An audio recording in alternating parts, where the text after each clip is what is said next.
The fact of evil is central to Christian doctrine.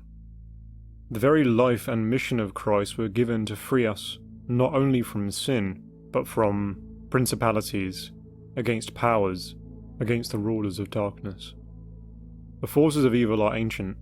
The one bright morning star fell like lightning from heaven, and was a murderer from the beginning.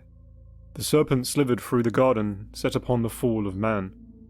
Ever since, he and the demons who follow him have been loose upon the world, with implacable hatred. This is not a fable. As Catholics, we know this to be objective truth. The devil exists, and he hates you. It is only in recent times that the idea of the devil has waned, which is no mistake.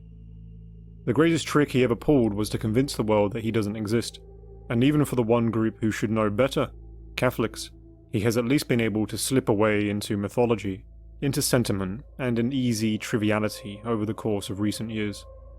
Yet once he is out of the picture, the Catholic war between good and evil loses its focus.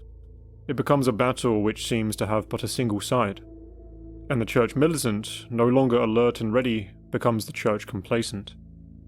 Feeling at their safest and most comfortable, they are in fact more vulnerable than they have ever been. But the battle isn't over, and the lamps are still lit. The devil and evil are necessary to discuss because it is necessary to have a really sober perception of the situation that we are in.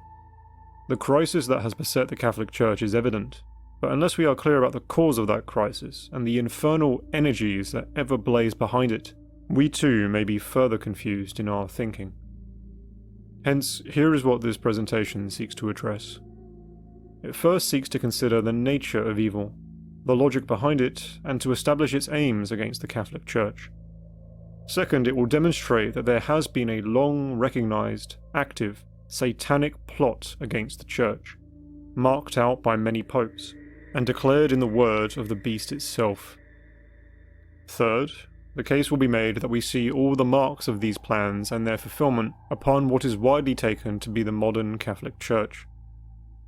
Finally, this presentation will therefore consider what bearing Sedevacantism has upon this question. Is this new church headed by the enemy or headed by God? And what attitude should we, as Catholics, have towards such a church and its apparent clergy?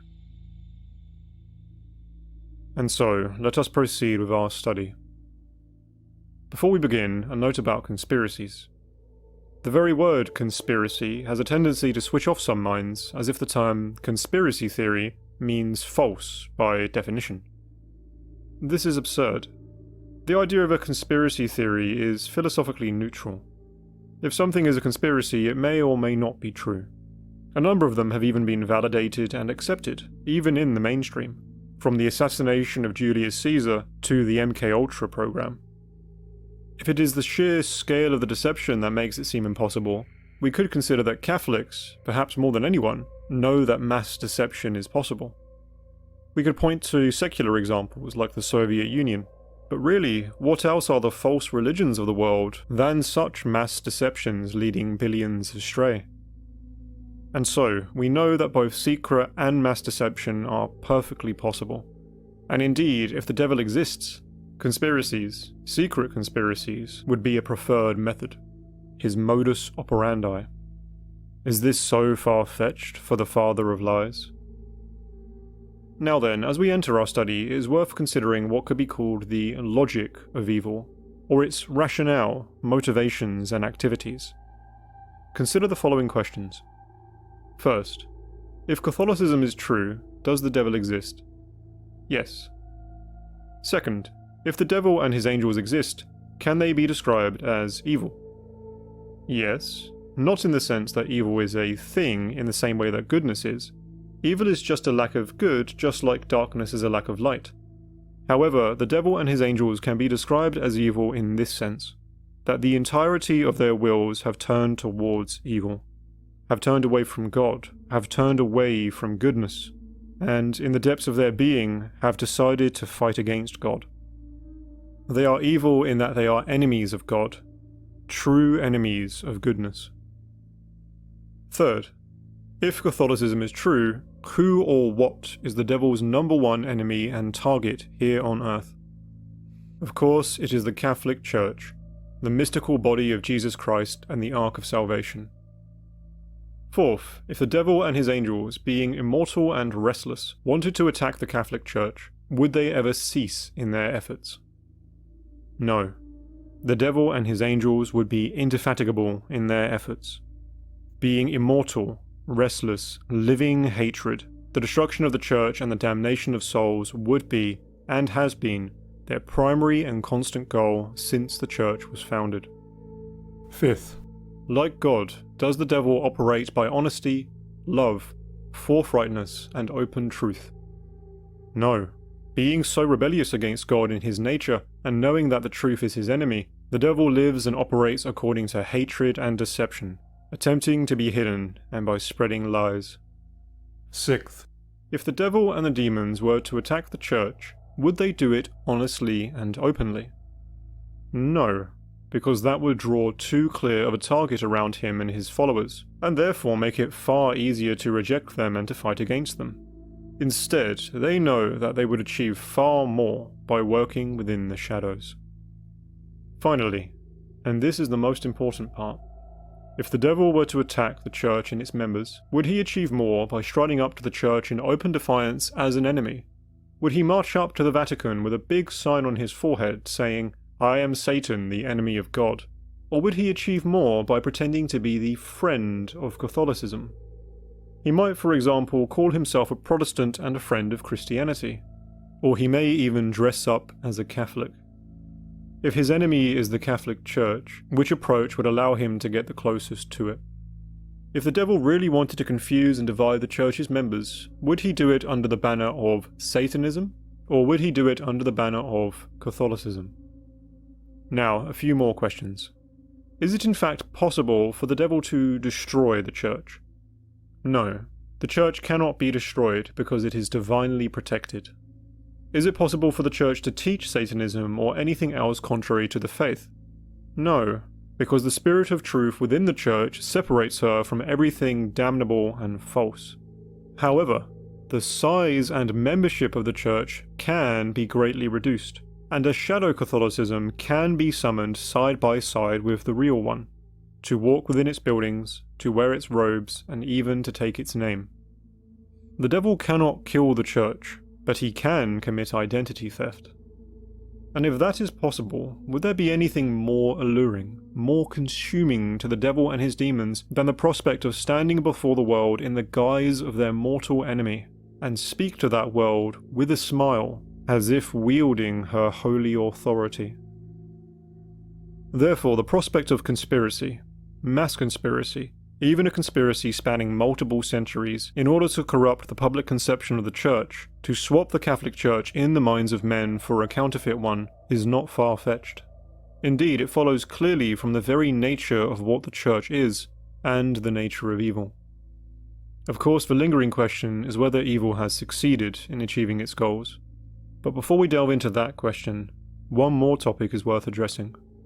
That is, the relation between evil and indifferentism. In the end, there are only two religions, Catholicism and everything else. Why? Because as the Church teaches, she is the religion established by the true God and the unique and sole ark of salvation. Therefore it follows that everything which is not Catholicism is not a means to salvation, or, we may say, a means away from salvation. In the end, there are only two religions, Catholicism and Satanism. How is that possible? Because if there is Catholicism and everything else, that everything else leads to damnation, the eternal goal of the devil and his demons. We could distinguish between what could be termed hard Satanism and a soft Satanism, where hard Satanism refers to those religions that worship Satan directly and explicitly, at least at some level, and soft Satanism, those religions and even non-religious ideologies that do not entail direct, explicit devil worship, but nonetheless serve Satan and his ends. According to Catholic principle, thinking and theology, all religions except for the Catholic religion are the religions of Satan, either explicitly or as a secondary effect. That is not to say that it cannot recognize any truths that happen to be found in these other religions, but to recognize that, as the Catholic Encyclopedia says of Islam, anything unique in it is diabolical. That is to say, anything that makes Islam distinctly Islamic and not Catholic, Buddhism distinctly Buddhist, Protestantism distinctly Protestant, these things make all these religions diabolical. Nor does it follow that all the members of these religions should be regarded as knowing and willing Satanists. Instead, it follows that many, if not the vast majority, are unwitting adherents to these dark forces. It is for these reasons that, whereas it does indeed serve Satan if people become atheists or active, open Satanists, it still serves his purposes if people become Muslim, Buddhist, pagan, or even any other so-called version of Christianity. Anything that takes people out of the ark of salvation, anything to make them step away from the Catholic Church. It of course follows from this that to posit a blend between Catholicism and any other religion is satanic. It is ultimately an attempt to blend pure goodness with evil, to blend truth and falsity. Yet this will only ever be an attempt, because the undefilable spirit of truth separates the Church from falsehood by a divine and automatic protection. Nonetheless, people can be deceived with claims that Catholicism stands alongside these other religions, that this unique sanctuary is at one with the everything else. This is the great sin of relativism and indifferentism, to treat all religions, including the Catholic religion, as if they are one, and it's the devil's game. This is a point that we will return to in due course.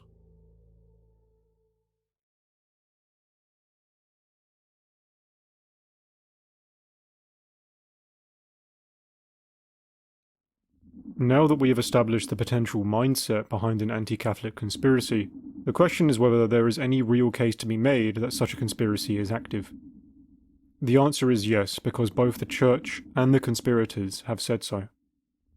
To understand the full scope of the conspiracy, there is much to be said of the spiritual, cultural, and intellectual war that the Church has been caught up in since her inception. The centuries-long build-up of modernist philosophy which has so softened the minds of men, historical cataclysms like the so-called Enlightenment, or the Protestant Revolution, the French Revolution, and the Cultural Revolution of the 20th century. But to address our focus for the current discussion, we must consider the organisation called Freemasonry. Many of you will have at least heard of Freemasonry. What is presented as a charitable fraternity, but fewer and fewer today might understand that it has long been regarded as a mortal enemy of the Church. Can Freemasonry be regarded as satanic? Of course, they do not describe themselves as satanic, but what are we to make of that? Any liar can call himself honest. Their beliefs cannot be openly confirmed. They are, by nature, an occult society built upon secrecy, who hide their ideas even from their own members. This is the first warning sign. That being said, famous leading Freemasons have made hearty references to Lucifer in their work. Any Freemasonic literature which can be publicly accessed is rife with the kind of occult language which reads like a melange of every form of pagan magical mysticism, as is their extensive symbology. And if they are to be taken, even at surface level, it is presented as a kind of pan-theological organisation that invites in people from all religions, forming them into a kind of chimeric melange, whilst holding members to its own special oaths. But the main reason for why we should be wary of Freemasonic Satanism is because Holy Mother Church has said as much. There are no fewer than 9 papal encyclicals denouncing Freemasonry as an enemy of the Church, and these encyclicals stand in mutual support of each other for the harshest penalties against Freemasonry and cooperation with it. Here are some passages. We see how the Church has connected Freemasons with Satan or the Satanic Spirit. Quote, "Some of you may perchance wonder that the war against the Catholic Church extends so widely. Indeed, each of you knows well the nature, zeal, and intention of sects, whether called Masonic or some other name. From these, the synagogue of Satan is formed, which draws up its forces, advances its standards, and joins battle against the Church of Christ. Et si multa, Blessed Pope Pius IX, 1873. Pope Leo XIII. The Freemasons, possessed by the spirit of Satan, whose instruments they are, burn like him with a deadly and implacable hatred of Jesus Christ and his work. There are two kingdoms. One is the kingdom of God, the other is the kingdom of Satan, in whose possession and control are all whosoever follow the fatal example of their leader. Of Freemasons, their chief dogmas are so greatly and manifestly at variance with reason that nothing can be more perverse. In their insane and wicked endeavour, we may almost see the implacable hatred and spirit of revenge with which Satan himself is inflamed against Jesus Christ. We see how the Freemasons are named in war against the Church. Pope Leo XIII again. Quote, "The enemy forces, inspired by the evil spirit, ever wage war on the Christian name. They join forces in this endeavour with certain groups. The spirit of all previous groups hostile to Catholic institutions has come to life again in that group, called the Masonic sect. The main object of the Masonic sect is, and they make no secret of it, to wage an unrelenting war against Catholicism and the papacy. Freemasons especially desire to assail the Church with irreconcilable hostility." Now Pope Pius IX. "The Masons boldly turn to this, to hand over the Church of God to a most harsh servitude, to tear up the supports on which it rests, and to attempt to distort the marks by which it stands out gloriously. What more? They would, if possible, completely wipe it from the world, after they had shaken it with frequent blows, ruined it, and overturned it." We also see how the Church has warned us that this satanic sect uses different names and hides under different guises. From Pope Leo XIII, quote, "There are several organised bodies which, though differing in name, in ceremonial, in form and origin, are nevertheless so bound together by community of purpose and by the similarity in their main opinions, as to make in fact one thing with the sect of the Freemasons, which is a kind of centre whence they all go forth, and whither they all return. At this period, however, the partisans of evil seem to be combining together, and to be struggling with united vehemence, led on or assisted by that strongly organised and widespread association called the Freemasons. And finally, we have papal decrees on penalties against Catholics should they cooperate with Freemasons in any way. From Pope Clement XII, quote, "We command most strictly and in virtue of holy obedience all the faithful of whatever state, grade, condition, order, dignity or preeminence, whether clerical or lay, secular or regular, even those who are entitled to specific and individual mention, that none, under any pretext or for any reason, shall dare or presume to enter, propagate or support these aforesaid societies of liberi muratori, or franc-maçons, or however else they are called, or to receive them in their houses or dwellings, or to hide them, be enrolled among them, join to them, be present with them, give power or permission for them to meet elsewhere, to help them in any way, to give them in any way advice, encouragement or support, either openly or in secret, directly or indirectly, on their own or through others. Nor are they to urge others to tell them, incite or persuade them to be enrolled in such societies, or to be counted among their number, or to be present or assist them in any way. But they must stay completely clear of such societies, companies, assemblies, meetings, congregations, or conventicles, under pain of excommunication for all the above mentioned people, which is incurred by the very deed without any declaration being required, and from which no one can obtain the benefit of absolution other than at the hour of death, except through ourselves or the Roman pontiff of the time." Not only is this outline of penalties for any form of association with Freemasonry of the harshest degree, but it is emphasised multiple times. Following this decree from Pope Clement, we read this decree, for example, from Pope Benedict XIV. Quote, "Clement XII, our predecessor, with his own apostolic letter of 1738, condemned for always and forbade some societies, commonly called the Freemasons or otherwise." Benedict then goes on to defend and expand upon this decree, to uphold it, and concludes by stating, quote, "To no one, therefore, absolutely, is it allowed to violate or with fearless daring contradict this page of our confirmation. If anyone dared so much, know that he will incur the indignation of Almighty God. We get one more confirmation from Pope Leo XIII. The Church has forbade anyone to enter Freemasonry under the penalties which the churches want to inflict upon exceptionally guilty persons. And finally, these decrees were crystallized within canon law.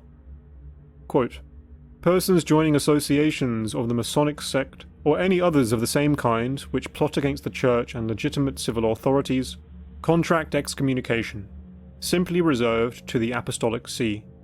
Canon 2335 of the 1917 Code.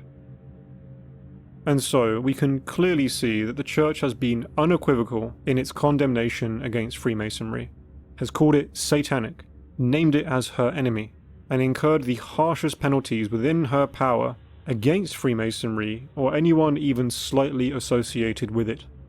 Alongside the name Freemason, we must now consider the name Carbonari as a part of Freemasonry. Pope Pius VI made the following statement, quote, the Church has condemned and prescribed the societies de libri moratori, or franc-maçons, or called by whatever other name according to the variety of regions and idioms, of which societies the Society of the Carbonari must be considered perhaps the offspring, or certainly the imitation. Following his time in 1885, Monsignor Dillon released a series of lectures then compiled into a book titled The War of the Antichrist, which received an imprimatur from Leo XIII and laid out much of the Freemasonic history, practice, and plans. In these lectures we learn that, quote, Freemasons determined to kindle such a flame of revolution in Italy as in its effect should, before long, do more harm to religion and order than even the French Revolution had caused in its sanguinary but brief career. They effected this by information on the darkest lines of, quote, illuminated masonry of the terrible sect of the Carbonari. And we also read in the Catholic Encyclopedia that, quote, the similarity between the secret society of the Carbonari and Freemasonry is evident. Freemasons could enter the Carbonari as masters at once. Although there is public denial or at least doubt thrown on the connection between Freemasonry and the Carbonari, we trust that the Church has seen the connection between the two. After all, they share the same goals, the same organisational structures, and share the same membership. Why is all of this important? Because the Carbonari released a document called The Permanent Instruction of the Alta Vendita, which is nothing more and nothing less than the outline of a long, organised conspiracy against the Catholic Church, and in particular, against the papacy. It is recommended that any of you read this document in full. It can be found within the work of Monsignor Dillon, amongst other places. For now, we will reveal at least a few passages to get a sense of its meaning. Within the permanent instruction of the Alta Vendita by the Masonic organization of the Italian Carbonari, we read, quote, our final end is the destruction forever of Catholicism and even of the Christian idea. The Pope, whoever he may be, will never come to the secret societies. It is for the secret societies to come first to the Church, in the resolve to conquer the two.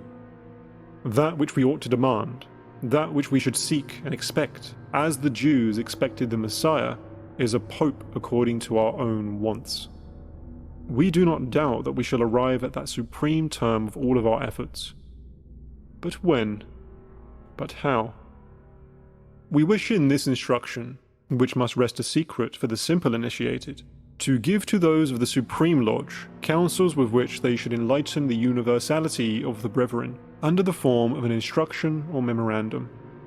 It is of special importance, and because of a discretion, the motives of which are transparent, never to permit it to be felt that these counsels are orders emanating from the Alta Vendita.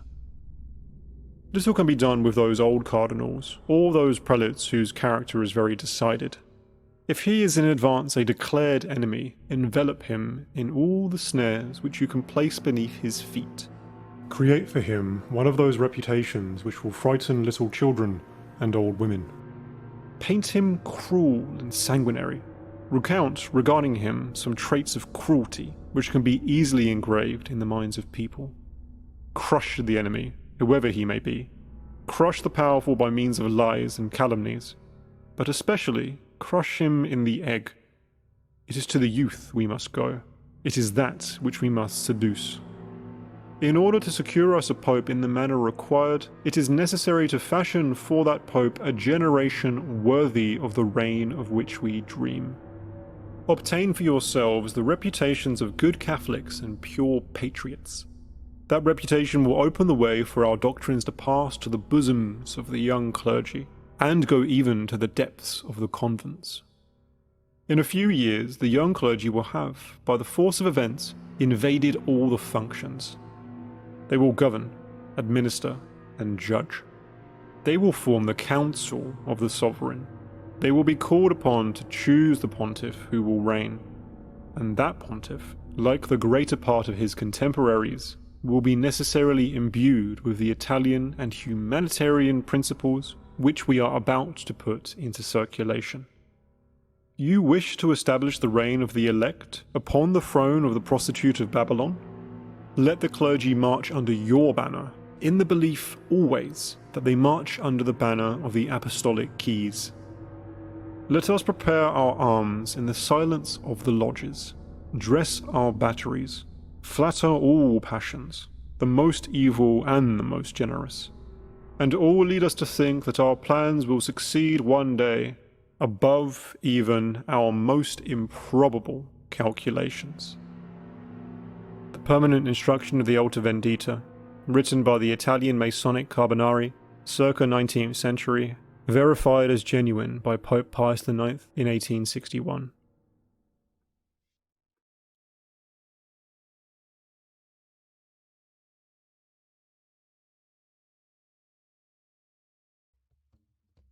And so, what have we seen?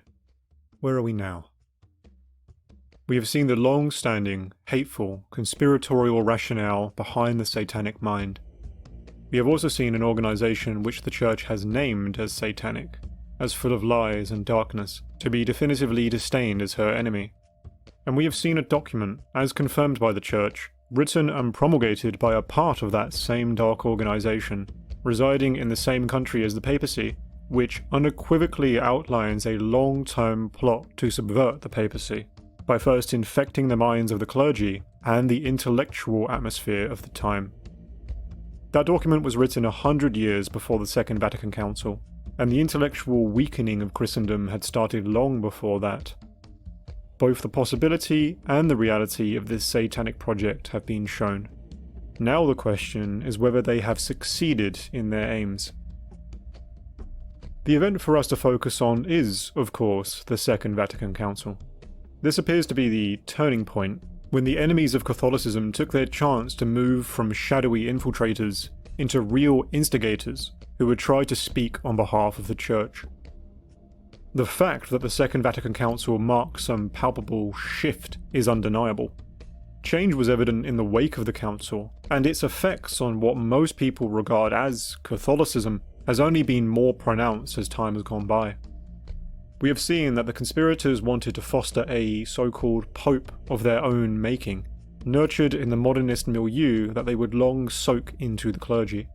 And there is much evidence to suggest that the man who called the Second Vatican Council, Angelo Roncalli, or then called John the 23rd, was in fact a Freemason. There are multiple reports from Freemasons stating as much, and public Freemasonic statements repeatedly sung the praises of this John the 23rd, speaking highly of the fact that his works were compatible with their own. Odd statements from mortal enemies of Catholicism. What's more, Roncalli often surrounded himself with left-wing radicals and communists. The circumstances of his election were highly suspect, and once elected he immediately surrounded himself with many modernist left-wing clergy. Then, of course, there is the fact that he called the Second Vatican Council into session. But before we speak about the errors of Vatican II, let's look more at the council membership itself. In the 1970s, a list was compiled by a journalist who had close ties to Italian Masonic lodges and members of the Secret Service. This same man was murdered in public by gunshot 6 months after the publication of this list. It is a list of high-ranking so-called Catholic clergy who were also members of Masonic lodges at the time of the Second Vatican Council. The list contains over 100 names, along with their Masonic numbers, dates of registration, and even some of their code names. The list includes bishops, archbishops, and cardinals. The list is given in full, translated from Italian to English, in Reclaiming the Catholic Church by Giuseppe Fallotto, where you can learn more about the list and the man who compiled it, Mino Pecorelli. Yet this is not all. After the council, further evidence was brought to a succession of conciliar popes. Freemasonic membership was listed and proven during this investigation, but support was ultimately withheld from it, and it was left to die before anything meaningful could be done. This is all to say that we have reason to conclude that there was direct Masonic influence within the council. Not only this, but it should be mentioned with emphasis that members of other religions were informally included in the council. This included Protestants, Jews, Muslims, and the so-called Eastern Orthodox. Hence we have evidence that Masons headed the council and spoke through the council, as if part of the true church, all the while keeping an open ear to other religions in that satanic spirit of indifferentism. So now, let's focus on that word again, indifferentism. That blithe attempt to blend all religions, including Catholicism, to blur the line between Catholicism and everything else. Monsignor Dillon in his paperly approved lectures claimed many times that indifferentism was a key, definitive Masonic principle. And indifferentism is one of the clearest consequences of the Second Vatican Council. We see precedent for this in the documents, as was explained elsewhere, but if we look to the general profession and practice, we see indifferentism everywhere. Grounds are given for faith mixing in the new Code of Canon Law. There have been open invitations for non-Catholic prayer within so many so-called Catholic churches, and apparent freedom given for Catholics to pray in non-Catholic churches. Indeed, there are open, widespread documents that teach the laity how to participate in other religions. And of course, we see the examples set by the public and repeated acts of prayer with non-Catholics by men who are supposed to be popes. Hence, from the inclusion of the other religions during the council itself, to the now long-standing practice of faith blending, we see the clear mark of indifferentism on this new church, something that has always been part of the satanic Freemasonic aims, and something that has never, ever been endorsed by the Holy Catholic Church. One other thing to mention is the softening towards Freemasonry following the council. Let's consider the original 1917 Code of Canon Law, and the post-conciliar code. 1917 Code, Canon number 2335. Quote, persons joining associations of the Masonic sect, or any others of the same kind which plot against the Church and legitimate civil authorities, contract excommunication, simply reserved to the Apostolic See. 1983 Code, Canon number 1374. Quote, a person who joins an association which plots against the Church is to be punished with a just penalty. However, a person who promotes or directs an association of this kind is to be punished with an interdict. The change in language and tone is evident. Whilst the second code does mention associations that, quote, plot against the Church, which could include Freemasonry, it does not name Freemasonry directly, making it less evident to the minds of Catholics. Also, the word excommunication has been removed, and replaced with the softer idea of a, quote, just penalty. Indeed, we read in the new commentary of the Code of Canon Law that it is now to be understood that there are different levels of membership, calling for different levels of penalty. One might state that this still shows a Catholic rejection of Freemasonry, but we saw how thorough, how unequivocal the popes were in their encyclicals. This change is clearly a far cry from that penalty that was meant to be left unchanged forever. Indifferentism has been a key mark of the council, but many other changes came with it. Heretical claims were made in almost every one of the 16 documents of the council, and the exposure of these can be found in multiple places for those who wish to look more deeply. But what other signs are there that this church is in fact a satanic impostor church? By their fruits ye shall know them. What has this church been since the council? It is a weak, hollow religion. It boasts less baptisms, less ceremonial attendance, less vocations, and all round less adherence to the faith. Marriage annulments are up, scandals are up, and the general liberalization of doctrines and practices is far higher than ever before. Not only that, but this new church is ugly now. Really ugly. The new buildings that are raised to edify it look more fitted to a Soviet dystopia, and the new mass is, at best, a kind of soft social gathering, and many other times has manifested itself as something frankly perverse. Catholicism, in representing the Most High God, represents what is good and true and beautiful. But this is the Church of Vatican II. Which one would the enemy choose? Take all of this information as you will. By their very nature, true conspiracies are seldom officially confirmed until long after the fact. Yet that does not help those who live under the seduction of such a conspiracy. Nor does it excuse their capacity to exercise due diligence, to consider the facts, and to see what they entail. Whether you call what has been presented conclusive evidence or not, it is evidence nonetheless. And what do we have evidence of? If we consider a satanic Freemasonic plot to commit large-scale religious identity theft, we have seen documented membership of those Satanists, of Freemasons within what were thought to be clerical positions. We also see the mark of that great satanic principle, indifferentism, written all over the face of what people now call the Catholic Church. We see praise given to this new church by its otherwise apparently mortal enemies. We see a change, an otherwise impossible change, softening penalties against members of Freemasonry. And we see a church which is hollow and degraded. In a word, we have evidence of the realization of the satanic goal, to have a religion that wears all of the garb of Catholicism, that walks within Catholic buildings, that even wears the Catholic name, but is in fact the satanic, Masonic religion, speaking sweet words, addressed to all the world with the apparent authority of its eternal enemy. But this presentation is about Satanism and Sedevacantism, and so where does that leave us? As was explained elsewhere, Sedevacantism is an idea, a position. It is not a church, it is simply a conclusion that Catholics, if they are Catholics, may reach in order to correctly perceive the state that the church is in, and how to react in response.